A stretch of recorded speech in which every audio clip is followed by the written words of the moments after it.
Those Days with the Monsters, Part 60. The white room was still. Kirill stood frozen. The only sound was the slow drip, drip, drip of green off the handles of the machines. This wasn't right. Kirill had killed 2 Tiziks, but this felt so different. He'd hated being a killing creature, but this was wrong. He knew Tuna. They had eaten together. He'd told Kirill about his first love, the girl in the marsh, and then he'd sent Kirill out of the room and Kirill felt a wave of nausea and covered his mouth with his claws. He didn't want to vomit on top of Tuna. It felt disrespectful. What do I do now? How do they handle dead Tiziks? He didn't want to get it wrong, and different species had so many different ways to handle their dead. On Core 5 there were specialized funereal workers who handled bodies. They were treated as one of the highest ranks of priests. Kirill had watched some of them review one time, before Grell dragged him back to work, and he could still remember how insurmountable it sounded. Surely I have to have heard the Tizik's procedure right.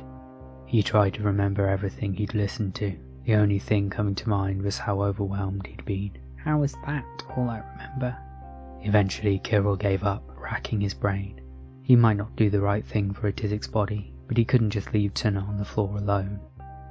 Behind some machines in the control room there was a little nook.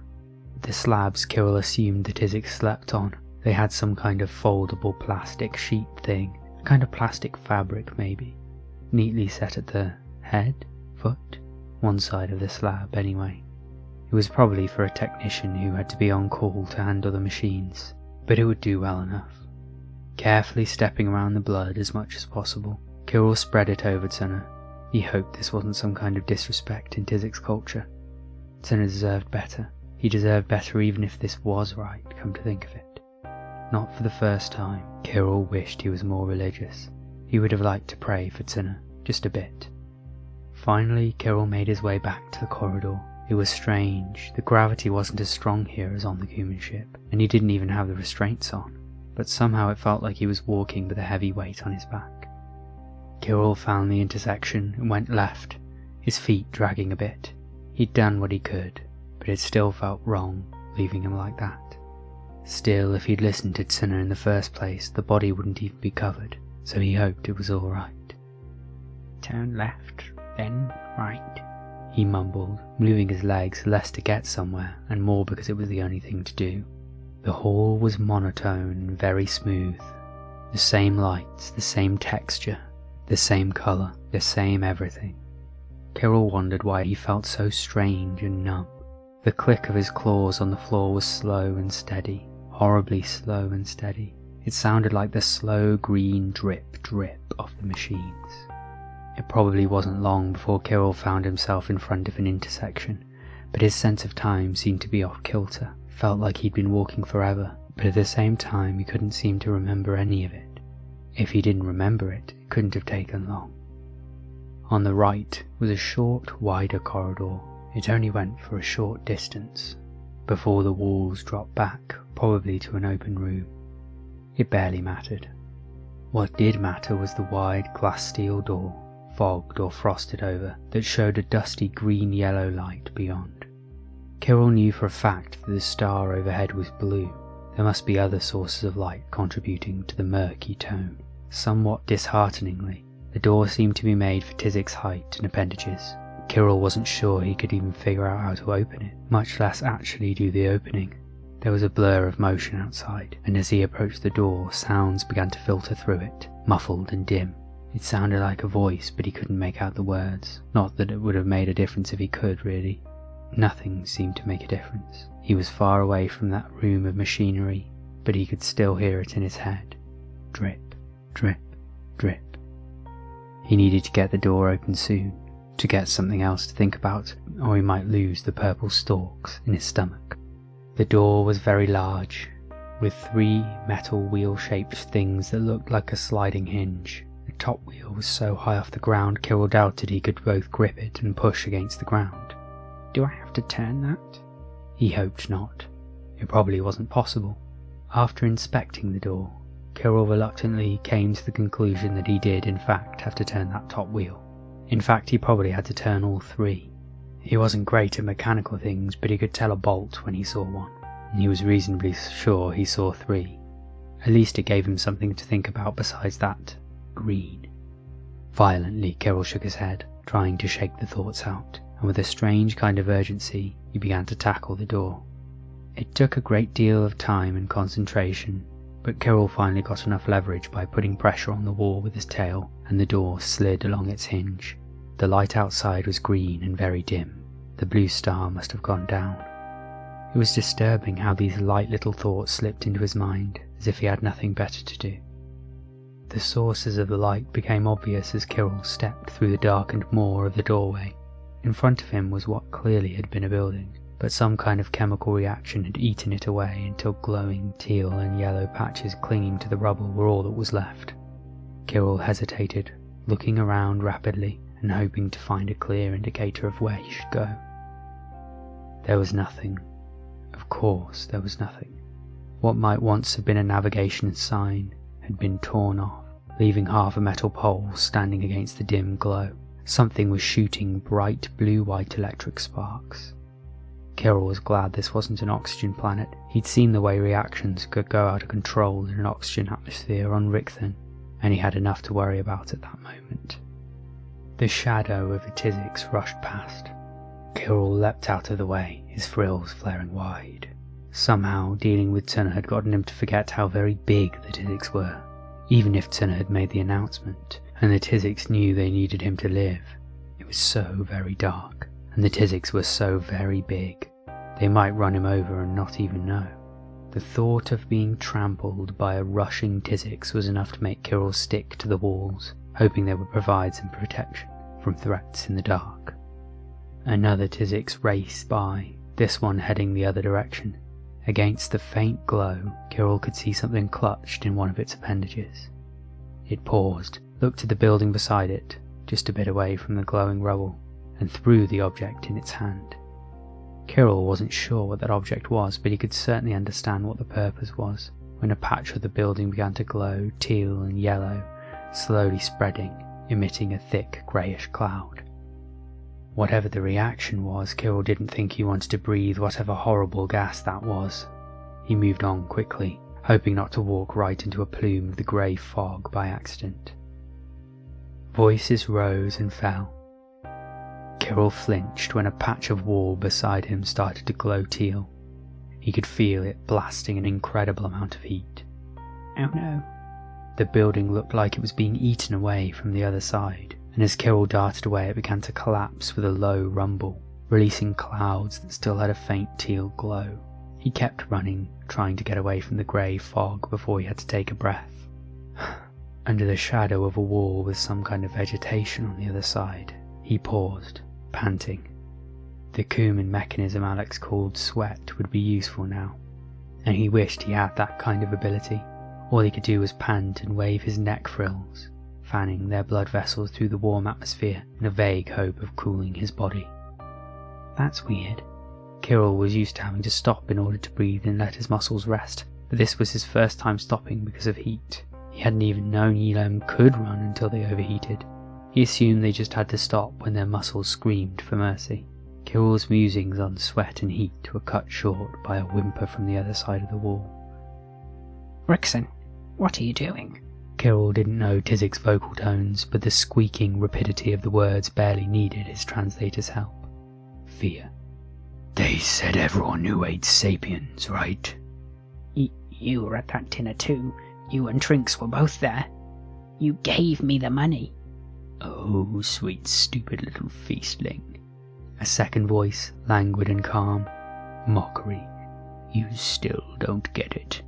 If you're gone, no one can prove we were at that dinner. A horrifying shriek ripped through the air, dying away into a quiet, agonized gurgle.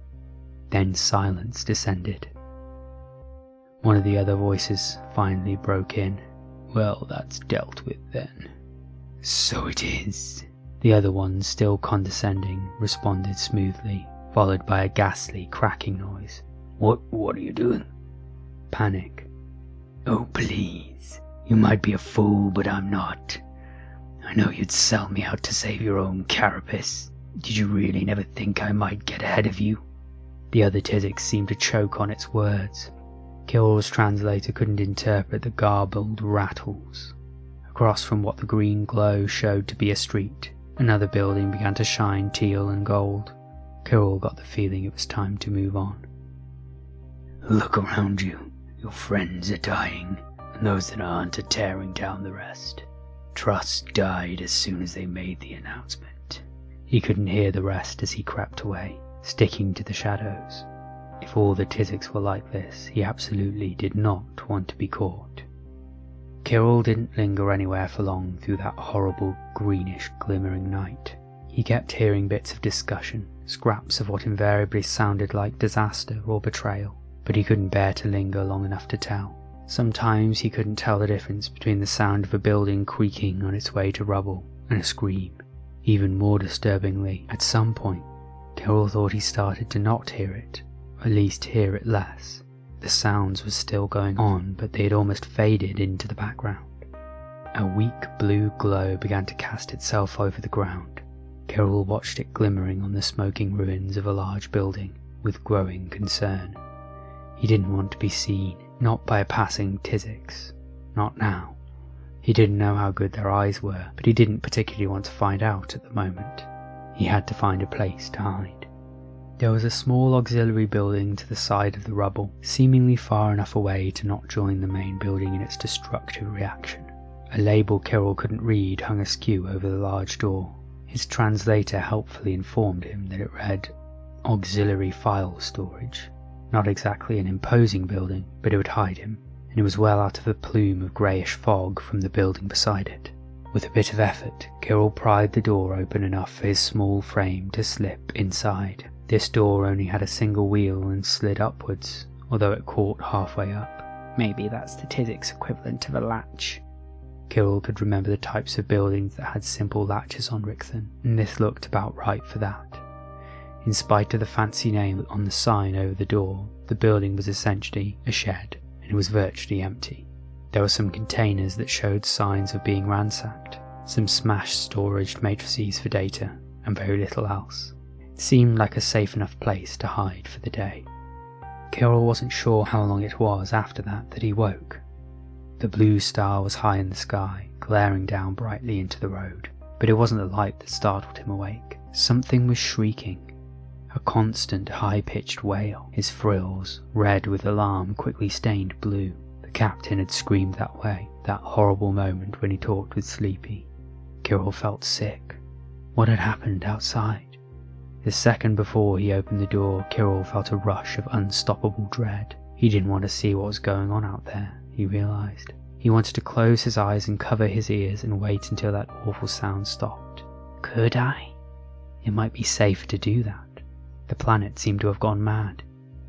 Long before Kirill knew what was happening, he had opened the door and peered under it. He was still thinking about whether it would be safe to look when he realised he was looking. Some distance down the road, Kirill saw a heap of black carapaces smeared with green, and a cluster of standing Tizzix discussing something. Between the standing Tizzix he spotted a small greyish shape, moving sporadically. The horrible blue scream was coming from that direction too. It took a moment for Kirill to realise what he was seeing. As understanding crept in, he started to feel dizzy. In species with a carapace or bony armour, pale colours often meant a child. That's a child. Trying to stick to the sides of buildings, Kirill crept closer, not even sure why he was moving. He didn't want to see what was happening. He didn't want to know. It was better not knowing. Even so, even with how much he wanted to not know, he was still moving forward, as if his time spent with the Kumans had made him forget how to look away. With his quiet approach, Kirill began hearing bits of conversation as his translator picked up sounds under the screaming. That's dealt with. To throw away their whole species for a meal. They're not Tizzix. And that? What do we do with it? Kirill was close by now, close enough to see that the pale, tiny Tizzix was not dying. Didn't even seem to be injured. Instead, it was tugging on one of the bodies on the ground, its throat sac swelling just enough to continue the agonized shriek. That. He's Zyrix's kid. Zerix is dead. That thing is rotten roots. Get rid of it. After a moment of frozen noise when no one moved, the shriek broke off abruptly. Kirill watched in horror in the sudden quiet as one of the large standing Tizics held up the smaller grey one for a moment before tossing it aside. The small body skidded on the street, the head tilted crazily at an impossible angle. Kirill dashed forward, knowing before he even moved that there was no point. The 7 eyes in that small grey face were empty and dull. He felt sick. Something was humming in his ears. Tina, and now a child. Tina had said the Cumans won. This wasn't what winning was supposed to look like. The sudden silence was less silent than Kirill had thought. Under the horrible scream, there was another thin voice. He wasn't sure how long it had been speaking. Mama, wake up. It's not time for sleeping, Mama. 2. There were 2. Kirill felt the breath leave him. He was moving before he knew he was moving, pushing with more power than he thought he had. Is she Rotten Roots too? Of course. We have to. What is that thing? The whimpering cry suddenly turned into a scream as Kirill scrambled over what was probably the body of a Tizix and snatched up the little grey creature. No, put me down! Mama!